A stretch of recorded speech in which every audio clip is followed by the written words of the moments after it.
This is actually a much more complex topic than I'm going to describe. It's why there's pulmonary critical care fellowships that teach you how to manage vents. But every intern and resident should know how to manage a vent and at least interpret the values, because you're going to have to set those settings and even make changes in the middle of the night. You have to respond to rapid responses on the middle of the night at the hospital where no one else is there to help you, and you have to know what to do. So what we're going to talk about here in oxygen delivery is what are the different ways you can administer oxygen on the floor, and then we'll get into a little more details about the vent. This is an oversimplification, but it is a good starting place for you to start to worry about the different modes of oxygen delivery. Let's start off by demonstrating the spectrum of all oxygen delivery. The basest form is the nasal cannula. It's non-invasive, there's no mask, the patient just puts it in their nose, but also it has the lowest ability to deliver oxygen. As we step up the therapy, it's going to change into a face mask, which is not the same thing as a venti mask. They both manage the same oxygen delivery, but a venti mask, following the Venturi principle, you can actually twist and adjust to deliver a predefined FiO2. After face mask is the non-rebreather. This has the highest oxygen delivery that can be provided on the floor. So I want you to draw a dashed line here to understand that everything we just said can be done on the floor. The nasal cannula can tolerate 1 to 6 liters per minute of oxygen. The face mask and venti mask are 6 to 10 liters per minute, and the non-rebreather requires 10 to 15 liters per minute. The nasal cannula can get up to a maximum of 40% FiO2 oxygen delivery. The face mask is in between the nasal cannula and the non-rebreather. The non-rebreather says it gets up to 100%, and the face mask and venti are somewhere in between. In reality, because none of these oxygen delivery modes create a tight seal, ambient air can get in around them. And so while the NRB is supposed to be 100%, it's probably more like 80. As soon as you cross the threshold to need something more advanced than a non-rebreather, you should start thinking about bringing the person into the intensive care unit. The next step is a bag valve mask, but that's not permanent. So the next step above a non-rebreather is non-invasive positive pressure ventilation. And if non-invasive fails, the next step is an endotracheal tube. We'll come back to ET tube. Non-invasive positive pressure ventilation comes in 3 different modes. High flow nasal cannula,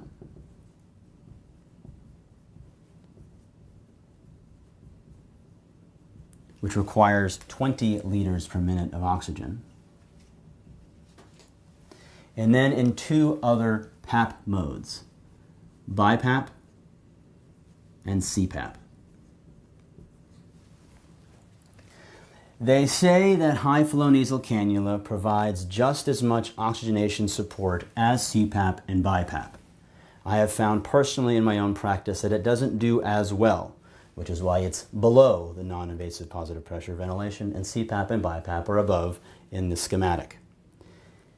The thing is that high flow nasal cannula can be worn in someone who does not have the requirements for CPAP and BiPAP. In order to wear a CPAP or BiPAP mask, you have to cooperate with the machine, which means that they cannot have altered mental status. And because the CPAP and BiPAP create a tight seal over the whole face, if the person vomits, what they're going to get is a lot of pressure forcing that vomit right into their lungs. So if you are currently nauseated or vomiting or altered, you cannot use CPAP or BiPAP. Instead, you can use high flow nasal cannula. But I'll make the point to you that if the person is altered or nauseated or vomiting where they're going to compromise their airway further, they already need non-invasive positive pressure ventilations, you might as well just put the ET tube in to protect the airway. Before we get into the ET tube, let's talk a little bit about what CPAP and BiPAP are. CPAP is continuous positive airway pressure. What it does, this is pressure, this is time. What it does, it provides a constant amount of support. There is no extra pressure for someone breathing on their own. A CPAP machine is going to provide 0 over a number. In this case, I've demonstrated 5. That is the PEEP, the positive end expiratory pressure, is 5. The mask, the machine, always provides 5 centimeters of water of pressure. This is the PEEP, and is what CPAP is. The person is going to breathe. The respiratory cycle will be around that pressure with inhalation and exhalation. But there always will be a little bit of support. This is useful for people who have obstructive sleep apnea, who are so fat that actually the lungs, the airways collapse on themselves. The machine provides pressure, fights back against that chest, so the chest is pushed up and away, keeping the airways open. It provides a little bit of PEEP, and as we'll talk about a little bit, PEEP provides a little bit of oxygenation. But what CPAP does not give is pressure support over PEEP. CPAP is synonymous with PEEP. And you should see, again, the basest form. You can use CPAP for other cases, but CPAP is going to be used in obstructive sleep apnea. BiPAP, on the other hand, and BiPAP is technically the trade name, but it makes sense. They've named it well because it goes with CPAP, does something different. It provides pressure support over PEEP, and it provides PEEP.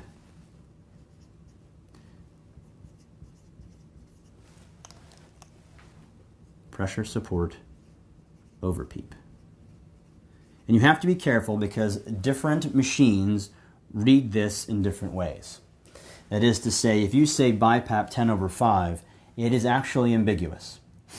Sometimes it means this is the total pressure support. This is the PEEP.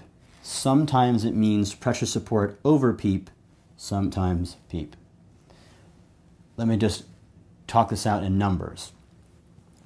At my institution, if you write BiPAP 10 over 5, there will always be 5, and then when the person breathes, the machine delivers an additional 10, total 15.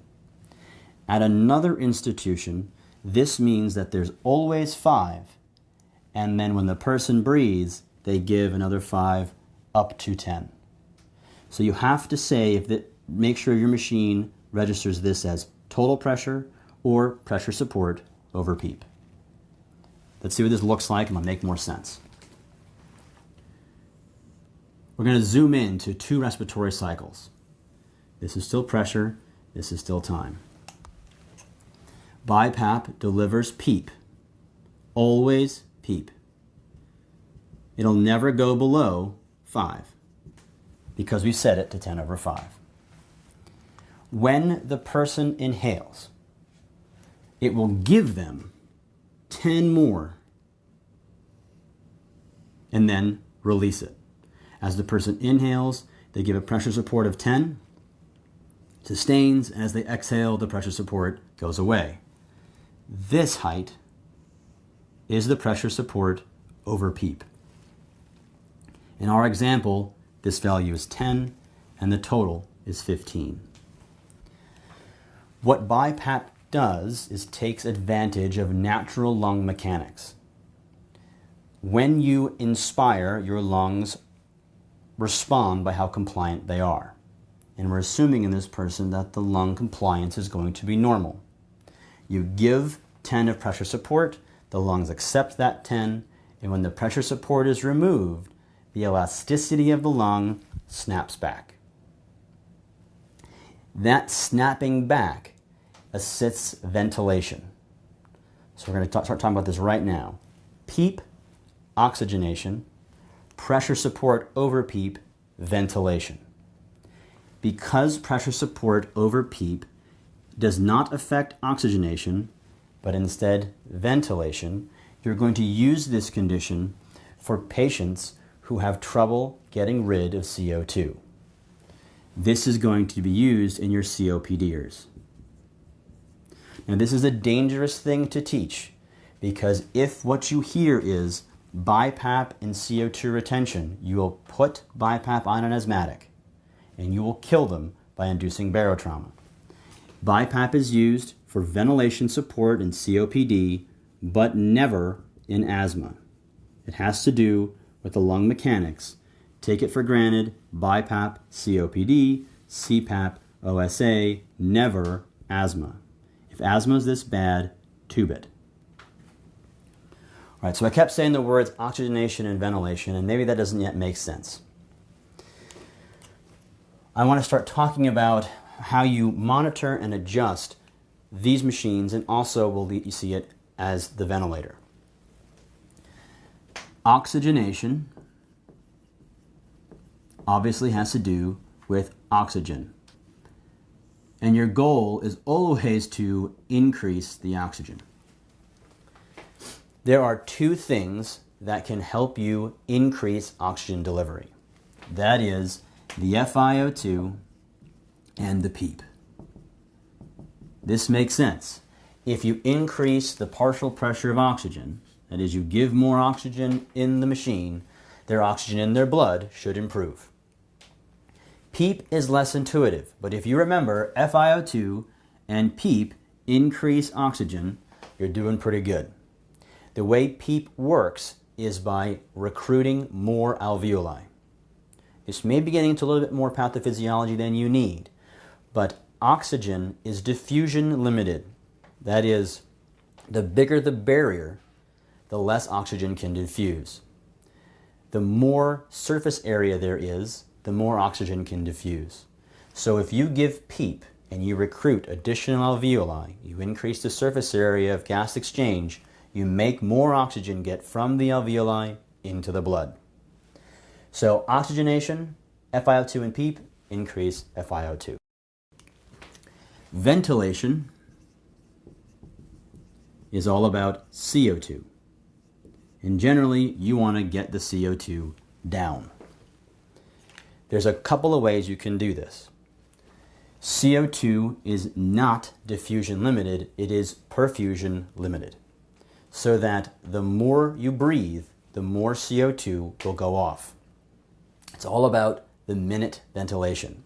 And the two components of minute ventilation are tidal volume and the respiratory rate. The minute ventilation is simply a calculation between the two of them. Again, more pathophysiology than you care to know if you're just starting off. But if you remember that increasing the tidal volume and increasing the respiratory rate will decrease the CO2, you're doing good.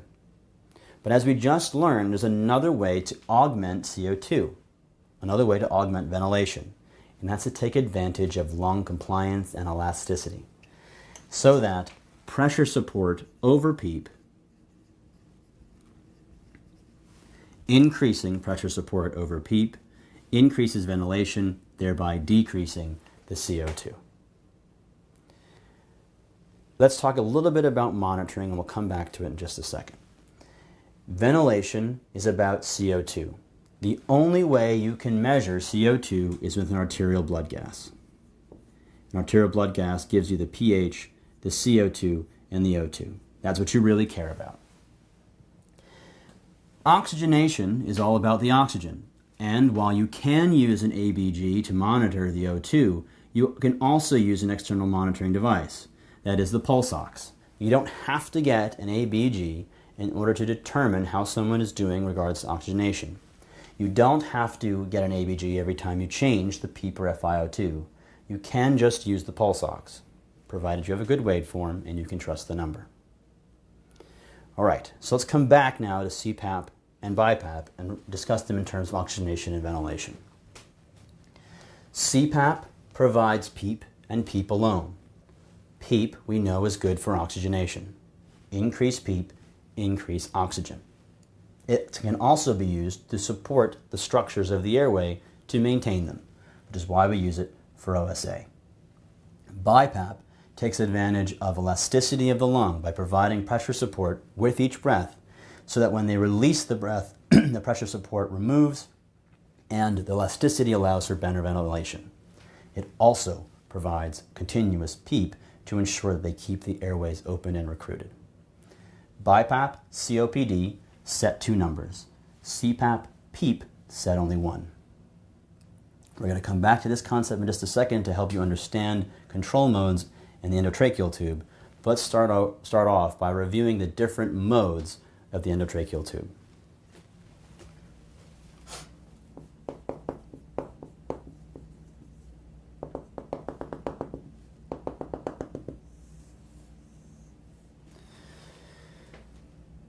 One mode is called the T-piece.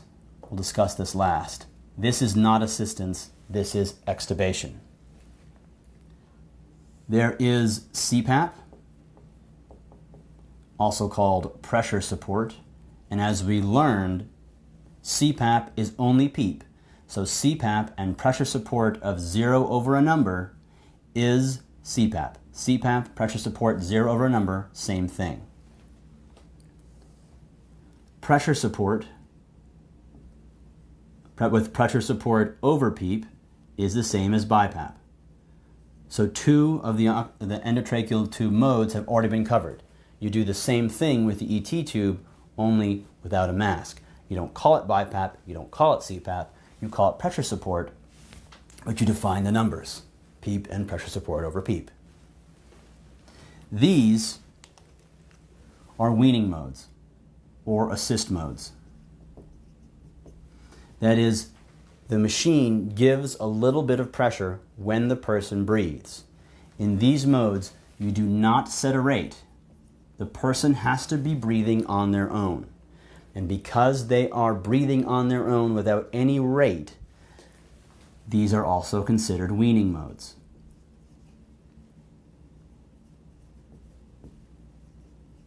The only thing you define is the pressure, which is why you'll see that the further left you get, the more towards extubation you are, and the more to the right you get, the more in trouble you are. The next setting is a control mode. And as I have heard attendings speak and read articles about control modes, what I have learned is that they don't matter. Which one you pick is irrelevant. Certain institutions prefer one mode over another, whether it's SIMV or PRVC or volume control or sys control, pressure control, whatever. They're all control modes, and they're all equal to each other. In a control mode, you set a rate. The machine does the work for the patient. It is a control mode, and it is not a weaning mode. This is where you start when you put someone on a tube. Why? Because you paralyze and sedate them when you put the endotracheal tube in, and they won't breathe on their own. In a control mode, you set a lot of things and get feedback from the machine. It doesn't mean anything yet. It will in a minute.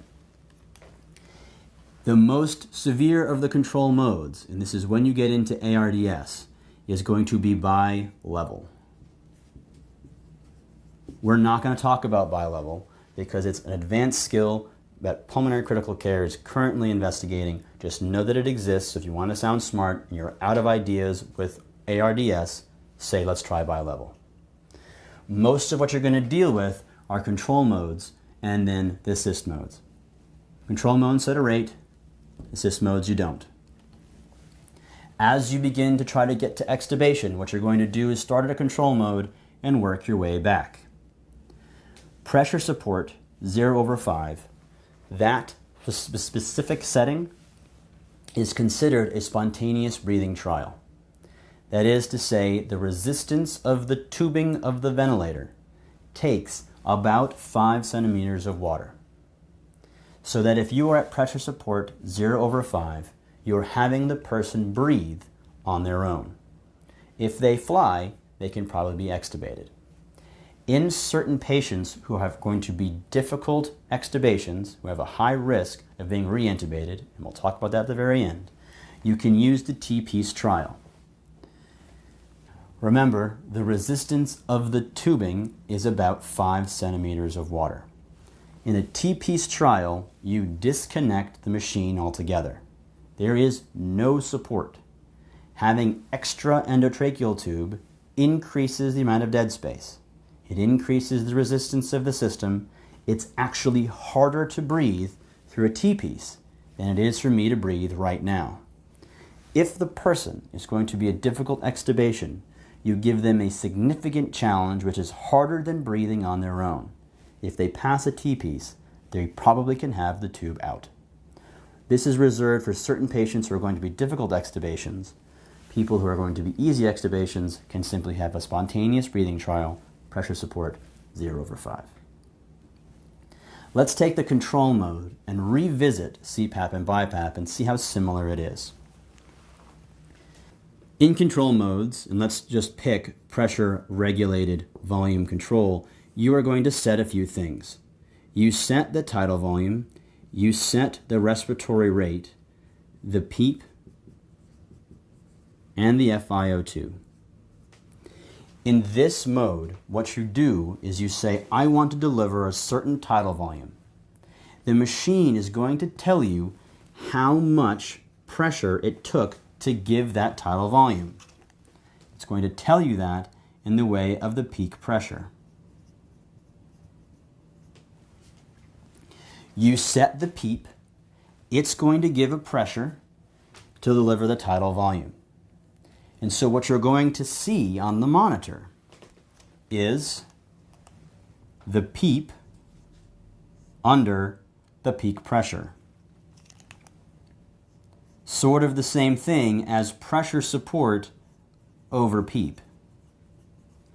In BiPAP, you set the pressure support over PEEP and the PEEP. You set the pressure support over PEEP and the PEEP, and they got a certain tidal volume. In PRVC, you set the tidal volume, and the machine tells you how much pressure support over PEEP it took. It's volume control because you set the volume and the ventilator gives the pressure. It's pressure regulated so that if the pressures get too high, the machine will say, no, I'm not going to give that tidal volume. The lungs aren't compliant enough. Here, compliance comes up again. Compliance is how stiff the lungs are, how willing they are to expand. In order to give a certain tidal volume, if the lungs are compliant and it's easy breezy, they're going to expand without difficulty and there won't be a lot of peak pressure. If your lungs are in ARDS and they're like concrete and they're stiff, those lungs aren't going to move until there's a ton of pressure. What will happen in ARDS, if you set a tidal volume that's too high, the pressures will be greater than the lungs can handle and you'll cause barotrauma. That's what happens in straight up volume control. In volume control, you set a tidal volume and it gives you a pressure. But it's not pressure regulated, so volume control modes will give enough pressure until the tidal volume is reached. They also set respiratory rate, PEEP, and FiO2. If you understand volume control, you'll understand pressure control, where you set a pressure, a respiratory rate, a PEEP, and an FiO2, and the machine tells you the volume you get. In control modes, the difference is that you set a respiratory rate, and the machine will give you a value to allow you to assess the lung mechanics. When someone says this person has good lung mechanics, what they mean is the pressures do not go that high to deliver the volume. Normally, you see peak pressures in the teens because you're going to add the PEEP to the pressure support over PEEP that gives you the peak pressure. When you get to a peak pressure of about 40, that lung is non-compliant and you're in the danger zone. If the peak pressure goes over 50, you have to change something because the lung is going to suffer barotrauma and get worse. So I want you to see that the control modes, PRVC, are not all that different from BiPAP. The numbers, the concepts are the same, just what you set and the reading you get are a little different. So let's talk about now assessing how the intubation is going. The things you are going to assess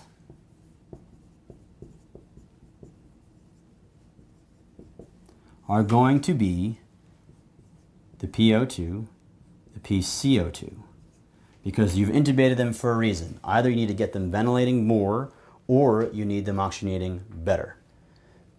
Not surprisingly, you control the tidal volume and the respiratory rate to drive down the CO2 and the PEEP and the FiO2 to control the oxygen.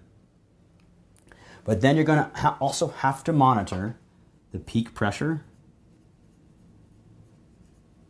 and what's called the Rapid Shallow Breathing Index, the RSBI. The peak pressure is a number listed on the ventilator. You're trying to give them more oxygen. And let's say your only option is to increase the PEEP. You increase the bottom number of peak pressure, and if you increase the PEEP from 5 to 12, you add 7 to the full peak pressure. If you're already in the 40s, adding another 7 puts the patient at risk for barotrauma. And so you'll have to do tweaks to reduce the peak pressure. In order to increase the PEEP, you'll have to decrease the pressure support over PEEP. Now, if you're in a pressure control mode, you set that. If you're in a volume control mode, you have to decrease the tidal volume. So you begin to see how this becomes a seesaw. If you decrease the tidal volume in order to decrease the peak pressure, you also decrease ventilation. You did that, so you tried to increase PEEP. Increasing PEEP will increase the peak pressure, but also increase O2. This is very advanced concepts when you start tweaking those dials. So if you're not keeping up with this part, it's okay. So long as you recognize that what you do is PEEP and FiO2 for oxygen, tidal volume, respiratory rate, and pressure support over PEEP for carbon dioxide, you're doing okay. Which mode you pick doesn't matter until you begin to wean to extubation. The RSBI is used for extubation. It is a marker of how well the person is breathing on their own. Let's talk about extubation to conclude the talk.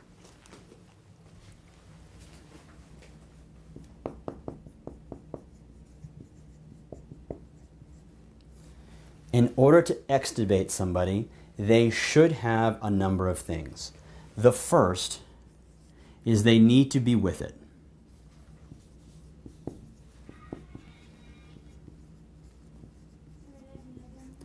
That is the show me 2 fingers. You have the patient show you 2 fingers. That says they're awake enough to come off the vent. The second thing they need is a cough reflex to protect their own airway. And then you would use some assessment tools. You assess the brain natriuretic peptide. You assess the RSBI. The brain natriuretic peptide should be low. They will fail extubation if the BNP is elevated. They will fail extubation if the RSBI is greater than 105. The RSBI is calculated by the tidal volume and the respiratory rate. If someone has been on a control mode for a long time, the machine did all the work. The patient was not taking breaths on their own, and their respiratory muscles have atrophied. So that if you turn off the rate and reduce the pressure that they were given, the patient's going to try to breathe, but if their muscles are weak, they won't take big deep breaths and instead will breathe fast. That's a sign that they will not tolerate extubation. Instead, they need more time on less support to strengthen those muscles. If you see a BNP that's elevated, you diurese. It does not matter if you think the person is volume down or it actually needs volume support. If you want them extubated, the BNP is up, diurese.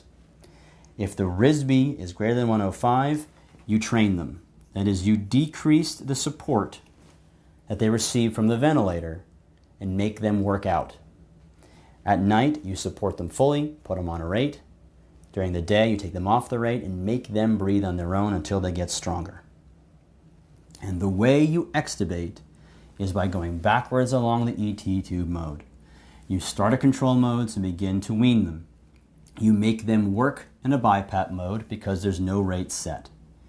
You test their ability to come off the ventilator using the pressure support spontaneous breathing trial 0/5.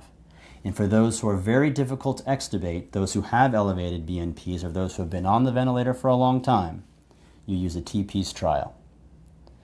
And let's see if this makes sense. Come back up to our initial framework. If the person is on an endotracheal tube, you de-escalate therapy in the same way you escalated. That is, you do not necessarily go from endotracheal tube to nasal cannula. It is okay to go from endotracheal tube to non-invasive, or endotracheal tube to non-rebreather, and then over the next day, slowly de-escalate. Oxygen delivery is fairly complicated, but I want you to see that you should jump right to the non-rebreather if you're called for rapid response. You can always de-escalate later. If the non-rebreather doesn't work, the next step is either non-invasive or the tube, and that means going to the ICU.